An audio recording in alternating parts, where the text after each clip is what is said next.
Da Fresh Morning. Da Fresh Morning.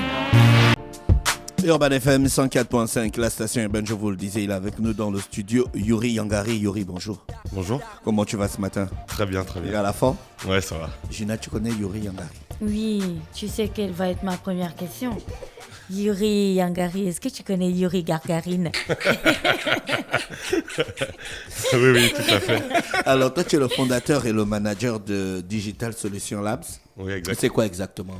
Alors, c'est une société qui se positionne dans la transformation digitale, donc via différents services. Donc, le premier des services, c'est le développement de l'application pour les entreprises, donc pour automatiser les processus, on va dire, redondants, qui n'apportent pas vraiment de valeur. Ça veut dire quoi en français facile? Alors, ça veut dire, par exemple, je vais prendre l'exemple de la prise de rendez-vous. Aujourd'hui, on se retrouve à encore remplir des cahiers pour avoir tous les noms et suivre un peu, on va dire, notre journée. Aujourd'hui, ce sont des tâches qu'on peut automatiser. Et donc, on n'aura plus juste qu'à checker la liste sans pour autant écrire, tenir le cahier, s'assurer de ne pas le perdre, etc. Donc, c'est basculer sur le digital, sur tous ces processus-là, comme l'encaissement, on basculait sur des caisses digitales, etc. Vraiment, tous les détails qui n'apportent pas de valeur à l'entreprise, il vaut mieux les automatiser pour se concentrer sur la valeur. D'accord, donc dans l'ensemble des process que vous avez identifiés dans votre entreprise, quels sont les différents produits qui sont sortis de là? Alors, on va dire un des produits qu'on tenait vraiment à sortir, c'était dans le secteur de la santé, justement. L'outil s'appelle Allodoc, c'est une application web et mobile qui sortira en juillet. Et le but, c'était justement de changer l'expérience santé et de la digitaliser entièrement, c'est-à-dire de la prise de rendez-vous, à l'échange d'ordonnances, à la consultation.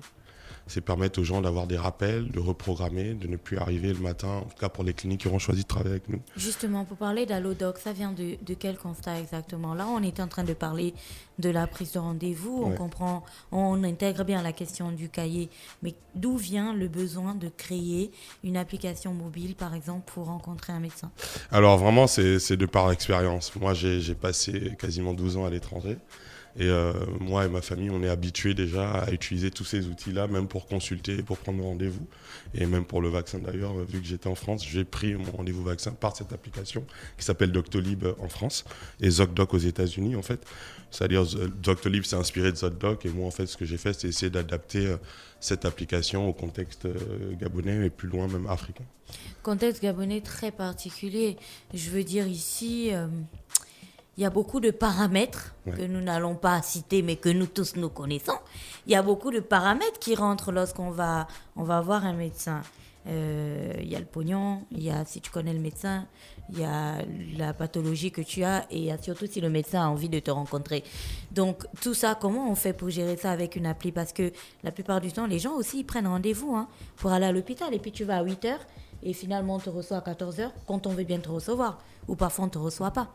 Donc comment on fait pour gérer tous ces paramètres-là qui sont propres à notre pays? Oui, l'objectif, on sait que les habitudes sont, on va dire, difficiles à changer, mais ce qu'on va essayer de faire, la peau dure. Ce qu'on va essayer de faire, en fait, c'est au lieu d'arriver à 8h et que tu as pris ton rendez-vous à 10h, tu pourras arriver à 10h et même si tu as reçu à 13h finalement, tu auras gagné 2 heures et tu aurais pu faire peut-être travailler le matin avant d'arriver. Donc c'est vraiment essayer de faire comprendre aux gens qu'on peut fonctionner autrement. Et surtout, ça ne sert à rien on va dire, de peupler les salles d'attente, sachant qu'on est dans des situations aussi aujourd'hui où on veut limiter un peu les attroupements. Donc ça permet peut-être de fluidifier un peu et de simplifier en fait l'expérience. Du coup, sur l'application, est-ce que ce sera une sorte de classement par hôpitaux ou une sorte de classement par pathologie ou par spécialité? Alors, il y a des catégories. Donc, on peut chercher par spécialité, on peut chercher par le nom du médecin si on le connaît déjà et s'il est sur la plateforme. On peut chercher aussi par clinique ou tout simplement par géolocalisation si on cherche la clinique ou l'hôpital ou le cabinet le plus proche. Est-ce que vous êtes rapproché de l'ordre gabonais des médecins? Je pense qu'il y a l'ordre national ou l'ordre gabonais des médecins. Oui, j'ai eu à échanger avec le président, je le remercie d'ailleurs. Et il m'a aiguillé un peu sur les différentes étapes justement avant le lancement. Donc, me rapprocher de l'organisme qui gère la protection des données, s'assurer en fait que l'environnement est protégé, que je respecte en fait les normes internationales, j'ai envie de dire. Donc oui, toutes les étapes vont être franchies pour pouvoir exercer en juillet. Alors même dans la vie de tous les jours, c'était C'était le titre d'un article dans le journal. On avait détecté de faux médecins avec de fausses cliniques.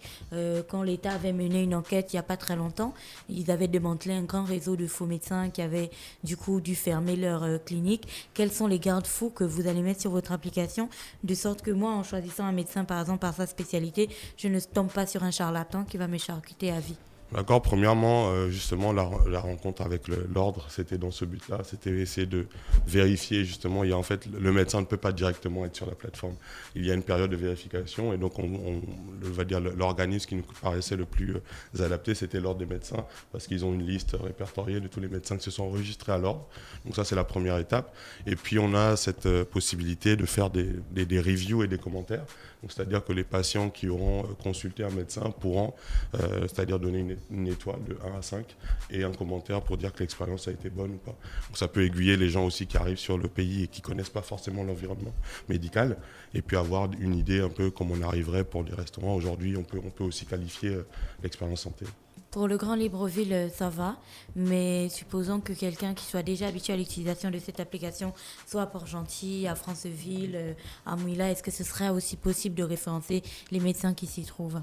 Oui, l'objectif, c'est vraiment, l'ambition, c'est de référencer tous les professionnels de santé, vraiment, et permet de donner accès même, on va dire, aux personnes qui se retrouvent à Franceville, de consulter à distance, à terme, un médecin de la capitale, que ce soit pour un avis médical, par exemple pour une femme enceinte, elle peut au moins avoir un gynécologue de la capitale qui donnait un avis et si c'est nécessaire, venir sur Libreville par la suite. Oui. D'accord. L'application, elle est mobile? Elle est mobile et elle est web aussi, oui. Et comment ça va se faire alors? Tu étais déjà disponible sur une plateforme téléchargeable? Alors, elle est disponible au 1er juillet, oui, sur Android. Apple est toujours un peu plus capricieux, mais on a bon espoir que ça arrive aussi en juillet. Oui. Et elle va être disponible sur le web également, donc sur tous les explorateurs. Tous les tests ont été faits? Oui, on est en test depuis 3 mois à peu près. Vous avez eu toutes les autorisations? Les autorisations. Parce que c'est une application qui gère les données et Gina a exploré la question tout à l'heure. Il y a une agence qui s'en occupe, qu'on doit consulter. On a envoyé nos conditions générales d'utilisation et notre charte de protection des données. Et en retour de ça, je pense qu'on pourra effectivement lancer. Libre d'utilisation? Libre d'utilisation pour les patients, effectivement. C'est un modèle B2B. Donc nos clients ne sont que les professionnels. Et les patients, ils peuvent se connecter et réserver autant de rendez-vous qu'ils veulent. Vous avez essayé d'analyser le marché, les gens seront réceptifs à ce genre d'application?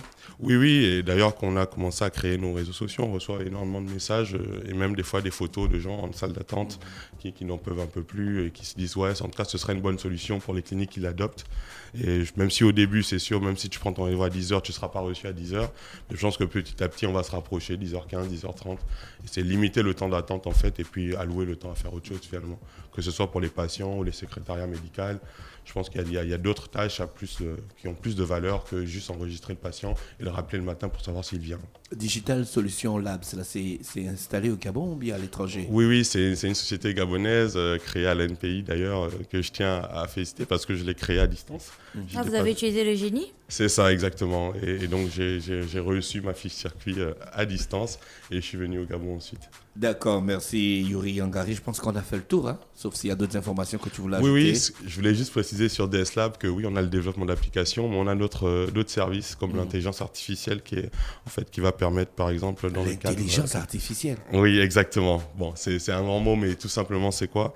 Je vais prendre le cas, par exemple, du secteur du vente, du commerce plutôt. Comment connaître ses clients, la connaissance client, la classification. On envoie des mails souvent de relance, mais à qui on envoie? Pourquoi? Parce qu'ils ont quelle fréquence d'achat, etc. Quels produits sont les plus intéressants? Donc ça, c'est des solutions qui sont intéressantes aussi. Le stock aussi, pour éviter le surstockage. Comment analyser la fréquence de consommation. Donc il y a plein de secteurs qui sont concernés. L'agriculture aussi, être capable de regarder la météo et toutes les composantes en fait, de l'agriculture pour savoir quand planter, pour optimiser en fait. Qu'on est dans des temps, on va dire, incertains. Le but, c'est d'optimiser chaque tâche. C'est vraiment qu'on est dans les temps incertains, en saison sèche, il pleut et tout ça. Ça devient bizarre. Des contacts? Alors oui, le contact pour DS Lab, c'est contact@digitalsolution-labs.com. Et pour Allodoc, vous nous contactez à contact@allodoc.io. D'accord, merci Yuri. Je pense qu'on a fait le tour. On te souhaite de passer une bonne journée à l'écoute du programme du BAN-FM. Merci beaucoup. Stop Fresh Morning.